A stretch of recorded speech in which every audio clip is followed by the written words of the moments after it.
Allotments are usually thought of as places to grow produce and the cultivation of delicious fruit and veg. But what if you could dedicate your whole allotment not to things to eat, but things that look beautiful and can be used in different ways? I've come to meet Helena Wilcox on her allotment in North London. But this is no ordinary plot, as she's devoted all of the space to growing cut flowers. Hi, Helena. Hello. This looks amazing. Oh, thank you. And it's all cut flowers? Yep, all cut flowers. That's incredible. And what made you want to do that on an allotment? Well, I had an allotment originally where I grew all veg, and then when I started my floristry business, it just seemed to make sense to grow flowers instead. And why is it so important for you to kind of grow your own rather than buying them in? I just saw the huge amount of flowers that are being flown in from abroad, so I just thought it was an obvious thing to do. At least I can have some grown flowers that are grown here, and then I get the others locally. Well, can you show me some of the things you're growing?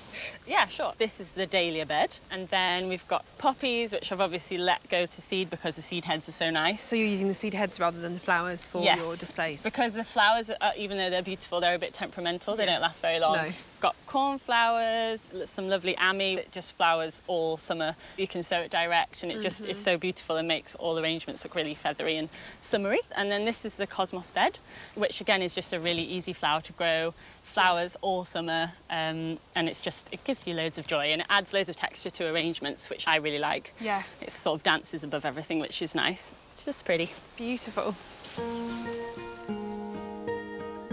Helena started on this plot back in January, and since then, it's bloomed into a world of colour. So what are your absolute kind of favourite must-have cut flower species? So this is actually my favourite. It's chocolate cosmos, and it smells like chocolate, which is always great. It also has this incredible, really deep colour when it first comes out, and then it goes more into this sort of paler red, which is obviously incredibly beautiful. But how do you care for these? Because I've always found them a little bit overwhelming. They're not hardy, are they? So you can only grow them for 1 year. And do you grow them from seed, or...? So I buy them as the bare root, and they often sell them in supermarkets, and they're really cheap, so you don't have to, spend a fortune on them. There's only 4 plants in here, and they really get big in one season, and you get so much harvest out of them, so it is worth it. And then in terms of looking after them, you do need to head them quite a lot, like all the cosmos family. Yeah. And it's just about the soil, really, and that's why I did raised beds, so it was topsoil and compost and lots of manure, and they seem to be really happy.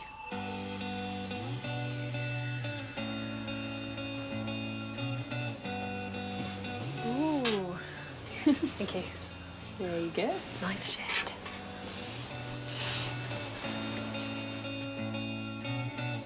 Helena grows her flowers in blocks and rows, which makes weeding a whole lot easier. But it also helps when it comes to harvesting. So roses is something that I always try and get ones that have an amazing scent, because so many flowers don't smell anymore. Yeah, because a rose without scent is always a little bit of a shame, isn't it, really? Yeah, definitely. So what's this one? So this is Jude the Obscure. Oh, that smells amazing. Yeah, it does, And does it keep its smell in a bouquet as well? Yep, yeah, it would keep it all the way through until it died, yeah. And I thought because you're here today, we could do some arranging. You'll have a lot of work to do teaching me to do that, I think. So you want the stem to be quite long.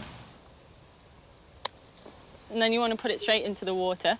People think it's nice to harvest them into a basket or something, but it's completely impractical. You want to get them into water immediately, because as soon as you cut a stem, just like if you cut your arm, it starts to close up. So you want to get it straight into water so it has a proper drink. Is that the reason why you cut off the stems when you buy cut flowers from a shop? Yeah, and sometimes when I give flowers to friends and they might not be in water or something, and they take them home and they just put them on the side, I'm like, ooh, it's so hard not to just be like, cut those and put it into water, because it really does keep the life of the flowers going for much longer.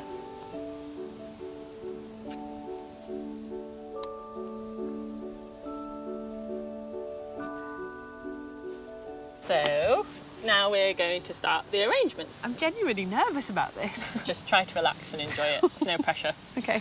Usually with these arrangements, I suggest doing the foliage first, because it's much easier to get a shape and a structure with your foliage before you start going with like huge flowers and stuff, and then it's hard.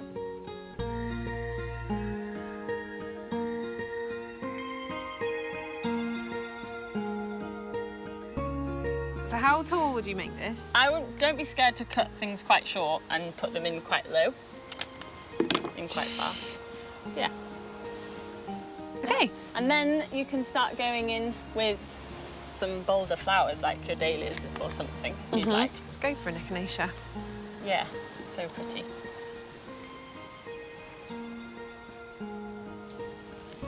There, your favourite chocolate cosmos, I think, are going to come into play.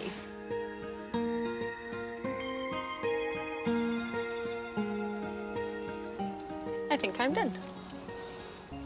I think I am just about done too. Although I could fiddle and fiddle. Yeah. It looks so lovely, honestly, I'm not just saying that. Oh, so does yours, look at that. But actually the thing that I'm really interested in is how much it informs your gardening. If you ever have a bed or something that you want to do and you're not sure the colour schemes, playing with floral arrangements would give you everything that you needed to inform your kind of plant choices. And very handily, it's my sister's birthday. So she is going to get this and hopefully thank me. Oh, lucky her. Thank you very much. It's been amazing. Thank you, it's my pleasure.